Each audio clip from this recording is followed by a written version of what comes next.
नमस्कार। विद्या भारती की online classes में आप सबका स्वागत है।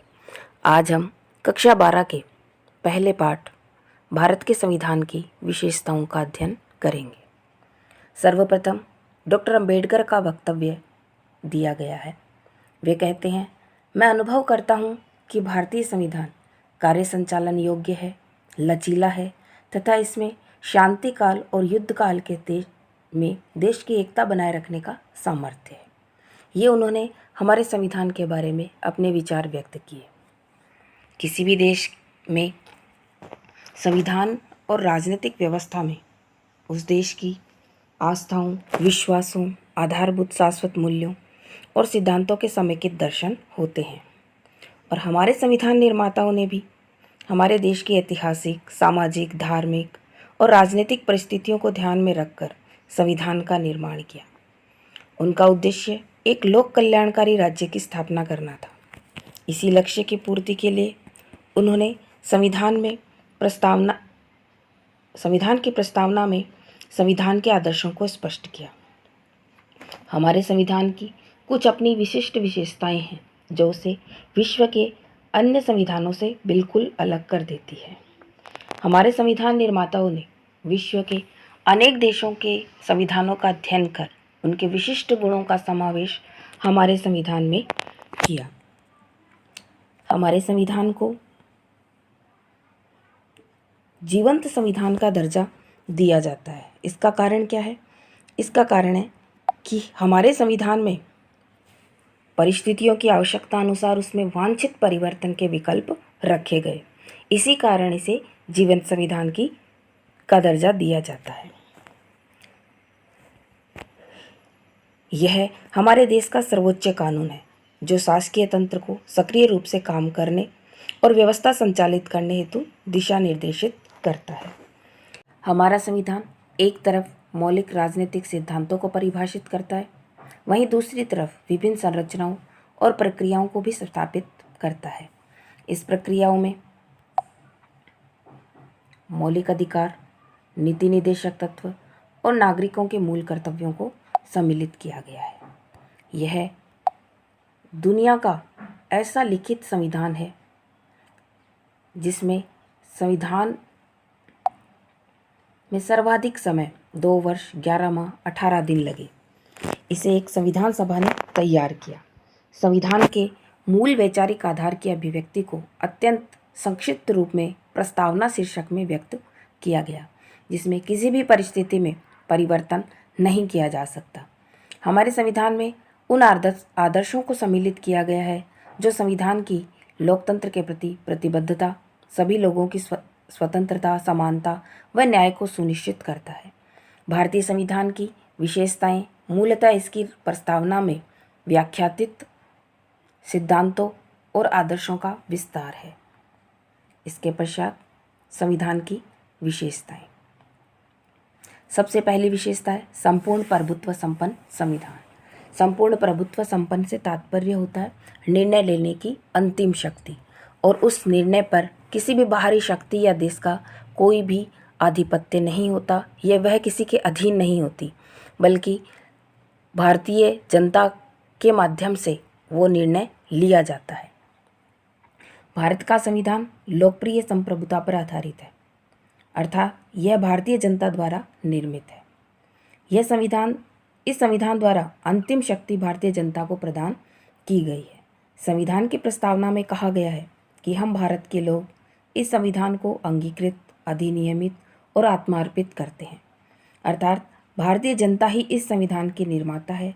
जनता ने स्वयं की इच्छा से इसे अंगीकार, अधिनियमित और आत्मार्पित किया है। इसे किसी अन्य सत्ता द्वारा थोपा नहीं गया है। जब संविधान का निर्माण किया गया था उस समय मताधिकार के माध्यम से एक संविधान सभा का निर्माण किया गया था, जिसमें चयनित उम्मीदवारों ने भारतीय जनता का प्रतिनिधित्व करते हुए इस संविधान का निर्माण किया था, अर्थात जनता ने स्वयं अपने प्रतिनिधियों को चुन करके उन्हें संविधान निर्माण का अधिकार प्रदान किया गया। इसीलिए प्रस्तावना में ये बात लिखी गई है, हम भारत के लोग, अर्थात यह संविधान किसी अन्य बाहरी शक्ति के द्वारा हमारे ऊपर थोपा नहीं गया है, बल्कि हमने स्वयं इसे अंगीकार किया है। इसके पश्चात प्रस्तावना, जो कि बहुत ही महत्वपूर्ण है। भारतीय संविधान के मौलिक उद्देश्यों और लक्ष्यों को संविधान की प्रस्तावना में दर्शाया गया है। Doctor KM. मुंशी ने इसे संविधान की राजनीतिक कुंडली कहा है। इसके महत्व को देखते हुए इसे संविधान की आत्मा भी कहा जाता है। आत्मा कहने का तात्पर्य यह है कि छोटी सी प्रस्तावना में संपूर्ण संविधान का सार तत्व निहित किया गया है।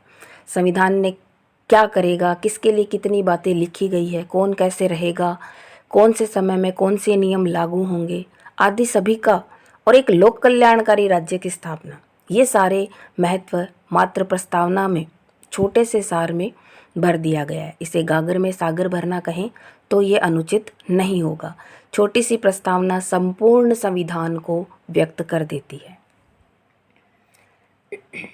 उसके पश्चात विश्व का सबसे विशाल संविधान। ये तो हम संविधान की जो महत्वपूर्ण बातें हैं उनको देखकर ही अंदाज़ा लगा सकते हैं। जहां अमेरिका के संविधान में 7 अनुच्छेद हैं, कनाडा के संविधान में 147 अनुच्छेद हैं, ऑस्ट्रेलिया के संविधान में 128 अनुच्छेद हैं व दक्षिण अफ्रीका के संविधान में 153 अनुच्छेद हैं। वहीं हमारा संविधान व्यापक और विस्तृत संविधान है। इसमें 395 अनुच्छेद, 22 भाग और 12 अनुसूचियाँ तथा 5 परिशिष्ट हैं। इसमें अब तक 101 संशोधन हो चुके हैं। ये 2016 का आंकड़ा है। लगातार जैसे जैसे यथासंभव आवश्यकता अनुसार परिवर्तन की आवश्यकता होती है, वैसे वैसे संविधान में वांछित संशोधन किए जा सकते हैं। इसीलिए हमारा संविधान जीवंत संविधान है। इस कारण भी इसका स्वरूप विशाल होता जाता है, क्योंकि संशोधन होते जाते हैं तो वो संशोधन धाराओं के और नियमों के रूप में संविधान में जुड़ते जाते हैं।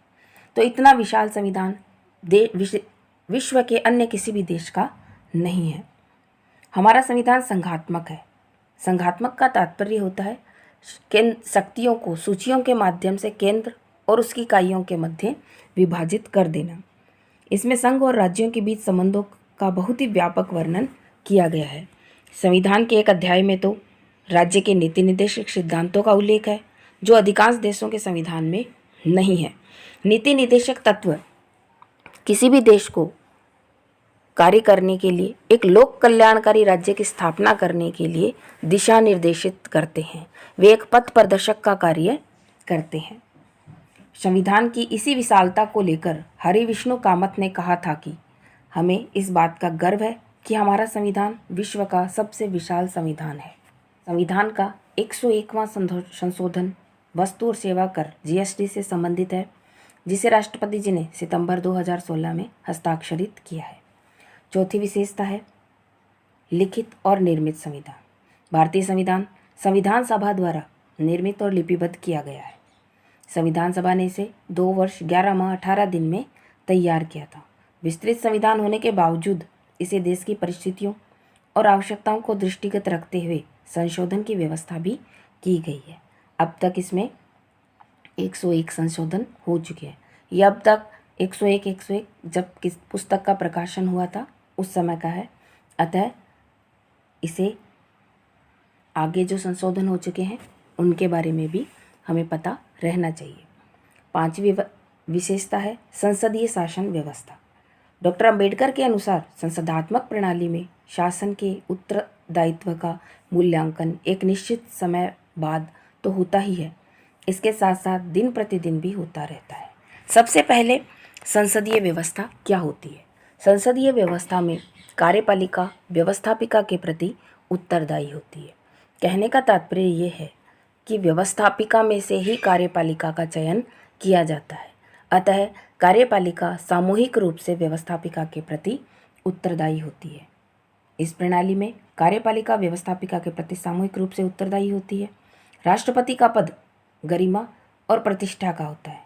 कहने का तात्पर्य यह है कि कार्यपालिका भी 2 प्रकार की पाई जाती है, नाम मात्र की कार्यपालिका और वास्तविक कार्यपालिका। जैसा कि हम जानते हैं कि राष्ट्रपति देश का संवैधानिक प्रधान होता है, अतः वो नाम मात्र की कार्यपालिका का प्रधान होता है, और वास्तविक कार्यपालिका का प्रधान प्रधानमंत्री और उसकी मंत्रिपरिषद होती है। संविधान के अनुच्छेद 53 में कार्यपालिका की समस्त शक्तियाँ राष्ट्रपति में निहित की गई है, जिनका प्रयोग राष्ट्रपति या तो स्वयं करता है या अपने अधीन अधिकारियों के माध्यम से करवाता है।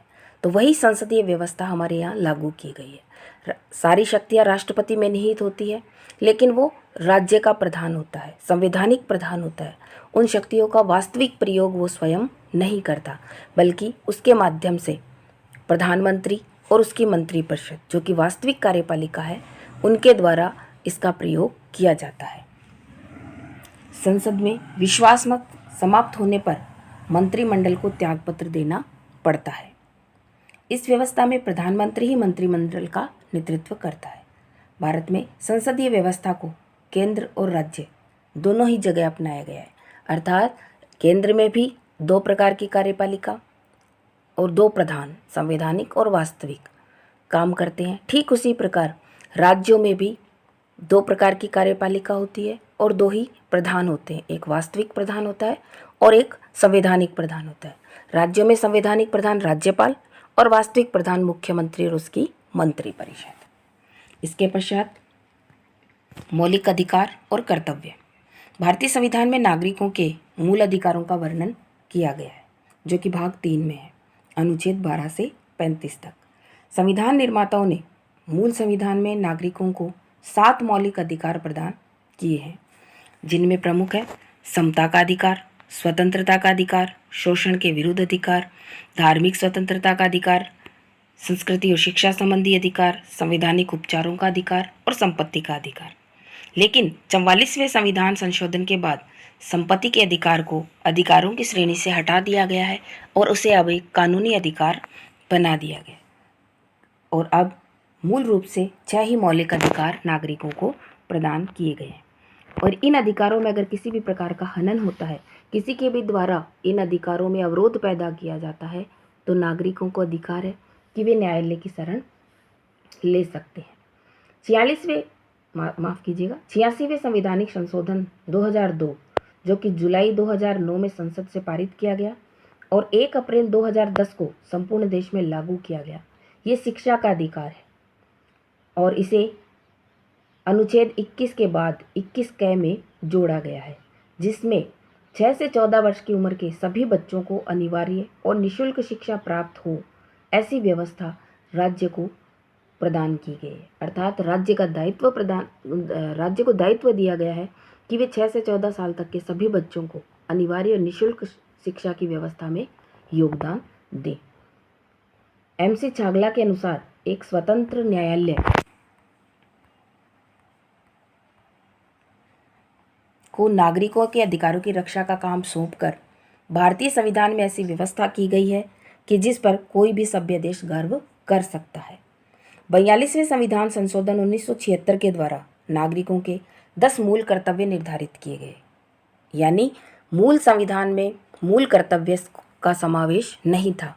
इन्हें 42वें संवैधानिक संशोधन के बाद संविधान में जोड़ा गया, जिनका पालन करना प्रत्येक नागरिक का संवैधानिक दायित्व है। एक हाथ से जहां संविधान नागरिकों को मूल अधिकार प्रदान करते हैं, वहीं दूसरे हाथ से नागरिकों से ये अपेक्षा भी करते हैं कि वे अपने नैतिक दायित्वों को पूर्ण करते हुए देश की एकता और अखंडता को बनाए रखें। प्रत्येक नागरिक का संवैधानिक दायित्व बनाया गया। इसमें संविधान का पालन करना, भारत की संप्रभुता, एकता और अखंडता की रक्षा करना, भाईचारे की भावना रखना, प्रकृति और पर्यावरण की रक्षा करना आदि प्रमुख है। जिस प्रकार मूल अधिकारों में 21 क 86वें संवैधानिक संशोधन को जोड़ा गया था, ठीक उसी प्रकार मूल कर्तव्यों में भी 11वां मूल कर्तव्य 86वें मूल संवैधानिक संशोधन को जोड़ करके बनाया गया है, जिसमें 6 से 14 वर्ष की आयु के सभी बच्चों की शिक्षा के अवसर उपलब्ध करवाना अभिभावकों का कर्तव्य बनाया गया है। मूल अधिकार में राज्य को ये दायित्व दिया है कि वे बच्चों की शिक्षा की व्यवस्था करेंगे, वहीं मूल कर्तव्य के रूप में प्रत्येक अभिभावक का ये कर्तव्य बनाया गया है कि वे अपने सभी 6 से 14 साल तक के बच्चों को निःशुल्क शिक्षा प्राप्त करने के अवसर उपलब्ध करवाए। अब वर्तमान में कुल मूल कर्तव्यों की संख्या 11 है। राज्य के नीति निर्देशक तत्व। नीति निर्देशक तत्व आयरलैंड के संविधान से प्रेरित होकर हमारे संविधान में सम्मिलित किए गए हैं, जो कि भाग 4 में इनका वर्णन मिलता है। राज्य के नीति निर्देशक तत्व वे विचार हैं जो भविष्य में बनने वाली सरकारों के समक्ष पथ प्रदर्शक की भूमिका का निर्वहन करते हैं। अर्थात ये राज्यों को लोक कल्याणकारी राज्य की स्थापना करने के लिए दिशा निर्देशित करते हैं। यद्यपि इनके क्रियान्वयन के लिए सरकार को बाध्य नहीं किया जा सकता, यानी ये नैतिक है, इन पर वाद नहीं दायर किया जा सकता, न्यायालय में इनको कोई चुनौती नहीं दे सकता। राज्यों के लिए मात्र निर्देशित है, नैतिक है। अगर वे इनका पालन करते हुए एक लोक कल्याणकारी राज्य की स्थापना करेंगे तो उनके लिए पथ प्रदर्शक का कार्य करते हैं। लोक कल्याणकारी राज्य के लिए आवश्यक होने के कारण किसी भी सरकार द्वारा इनकी अपेक्षा संभव नहीं है। समाजवादी राज्य सर्वप्रथम 42वें संविधान संशोधन 1976 द्वारा भारत को समाजवादी गणराज्य घोषित किया गया था। मूल संविधान की प्रस्तावना में समाजवादी शब्द नहीं था, इसे 42वें संविधान संशोधन के बाद जोड़ा गया था। समाजवादी गणराज्य होता क्या है? सबसे पहले हम समाजवाद का अर्थ समझ लेते हैं। समाजवाद में उत्पत्ति के साधन, संपत्ति जिसे हम कहते हैं, उत्पत्ति के साधन और वितरण, इन पर राज्य का अधिकार होना चाहिए। किसी का एकाधिकार या निजी संपत्ति पर समाजवाद है वो उसका विरोध करता है, वो निजी संपत्ति के पक्ष में नहीं है।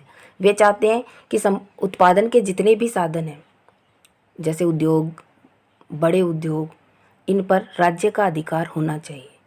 और गणराज्य से तात्पर्य होता है कि देश को या राज्य को एक सार्वजनिक मामला मानना, यानी ये किसी की निजी संपत्ति नहीं है। जो भी सरकार कार्य कर रही है उस सरकार की ये निजी संपत्ति नहीं है, बल्कि सार्वजनिक है। और देश का जो प्रथम नागरिक होता है, सर्वोच्च जो पद होता है, वो विरासत में नहीं मिलकर के लोगों के द्वारा चुना हुआ होता है। अर्थात भारत में जो सर्वोच्च पद है वो राष्ट्रपति का है। देश का जो प्रधान है वो राष्ट्रपति है, और राष्ट्रपति वंशानुगत न होकर उम्मीदवारों के माध्यम से चुना जाता है। जनता अप्रत्यक्ष रूप से अपने प्रथम नागरिक का चयन करती है, तो वो गणराज्य कहलाता है। और साधारण शब्दों में अगर इसे हम समझना चाहें तो ये कह सकते हैं कि संपत्ति के या उत्पत्ति और उत्पादन के साधनों पर समाज या राज्य का दायित्व नियंत्रण हो, तथा देश का जो संवैधानिक प्रधान होता है, जिसे हम राष्ट्रपति कहते हैं, और राजतंत्रात्मक व्यवस्था में उसे राजा या राजा के नाम से जाना जाता है। वो वंशानुगत नहीं होता, उसे अपनी कुर्सी वंश परंपरा के आधार पर नहीं मिलती, बल्कि वो जनता के द्वारा चुनाव के माध्यम से चुना जाता है। वो गणराज्य कहलाता है। हमारे यहाँ भी समाजवादी व्यवस्था को अपनाया गया है। हमारे यहाँ मिश्रित समाजवादी अर्थव्यवस्था को अपनाया गया है। यहाँ निजी स्तर की व्यवस्थाएं भी है और सार्वजनिक स्तर की व्यवस्थाएं भी विद्यमान है।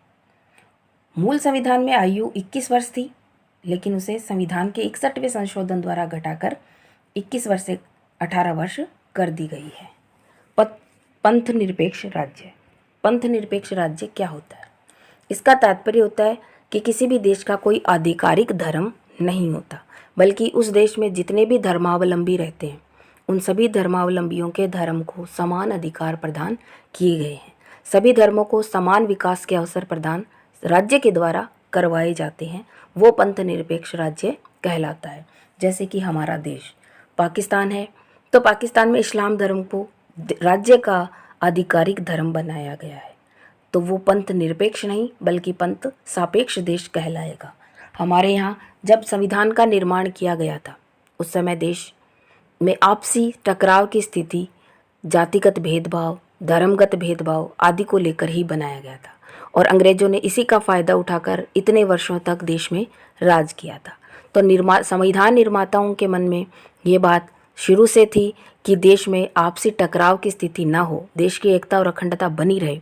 इसके लिए उन्होंने पंथ निरपेक्ष राज्य की अवधारणा को संविधान में सम्मिलित किया। भारतीय संविधान के अनुच्छेद 25 के अनुसार धर्म के क्षेत्र में प्रत्येक नागरिक को स्वतंत्रता प्रदान की गई है। धर्म के आधार पर किसी भी नागरिक से भेदभाव नहीं किया जा सकता।